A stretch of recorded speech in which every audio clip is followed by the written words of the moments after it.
Goodfellas is a film that is of course based on true events, thus theories on it aren't that prevalent. The only real theory is who killed Tommy, which to this day is only speculation as to the person that actually killed the real Tommy DeSimone. However, after watching the film again recently, and an interview I discovered with Martin Scorsese and Jim Jarmusch, I discovered a new idea about the film. That being that I believe that Tommy DeVito represents Scorsese and his dark side. Now, I'm not saying that Scorsese is endorsing Tommy's character, however, I do believe that he made some intentional similarities between them both. Let's start off with the first one, that being their appearance. Now, the real Tommy was much taller than portrayed in the film, actually being around 6'4", whilst Joe Pesci is 5'4", which is also the exact same height as Scorsese himself. Thus, I think an intentional change.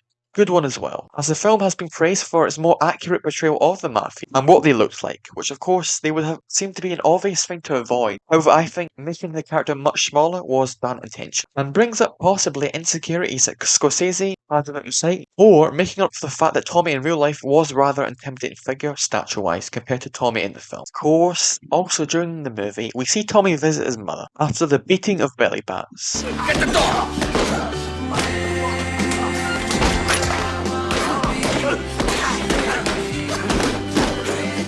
Where you see that Tommy, despite him constantly being out late, and of course being a psychopath, does indeed love his mother. I love you. I want to be with you. Which Scorsese talks about growing up in this sort of environment in New York. But when I grew up there, it was still very much of a small little village life in a way. And a lot of the people are hardworking people. My mother and father, 40 years in the garment district working. But, you know, there was that element of organized crime. There was that element of danger at times. And some family members just not making it, just going off the wrong way and not winding up alive anymore. And now, during that same interview is kind of where I got the idea for this video for. As towards the end, Scorsese talks about Tommy's mother loving her son, in which I think he's actually talking about himself. But no, it's a very special thing. But she does love her son unequivocally.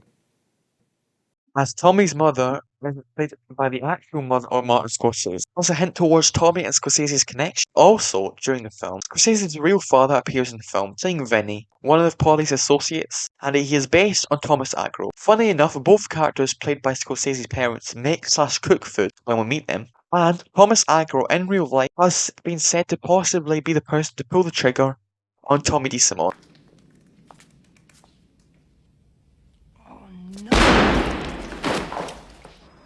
Thus, another connection between the characters. The last part of this theory is Tommy's girlfriend, who appears twice in the film. The one I want to focus on is during the Christmas part. Now, throughout the film, Tommy has many girlfriends all wound with him, prompting this line early on in the film. Why don't you get yourself a nice girl?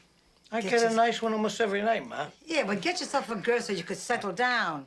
That's what I mean. settle down almost every night, but then in the morning I'm free. However, his girlfriend during the scene is the only one who really gets any notable dialogue. I'm gonna go see Stacks. Don't you look at anybody. Look straight ahead or I'll fucking get you. He's so jealous. I mean, if I even look at anyone else, kill me. Great. Now, straight away, you can tell this shows how much control that Tommy wants and shows his insecurities, which are prominent throughout the film. But also, the actress who plays his girlfriend was, in fact, at the time, the girlfriend of Scorsese, Illeana Douglas. Now, if I am right, what do these things suggest? Now, I don't believe they are Scorsese endorsing this behaviour, but instead perhaps a kind of critique about himself. Perhaps he felt he was a very controlling person at the time, which we see Tommy try to do throughout the film, and thus he cast the real people in his life. Or this is a kind of alternative story as to what would have happened if he went down the wrong path when growing up. Overall, this was just a quick video and theory which is just in my opinion, and it could be absolute rubbish, but I just wanted to talk about an interesting idea I had from a fantastic, masterful film and filmmaker.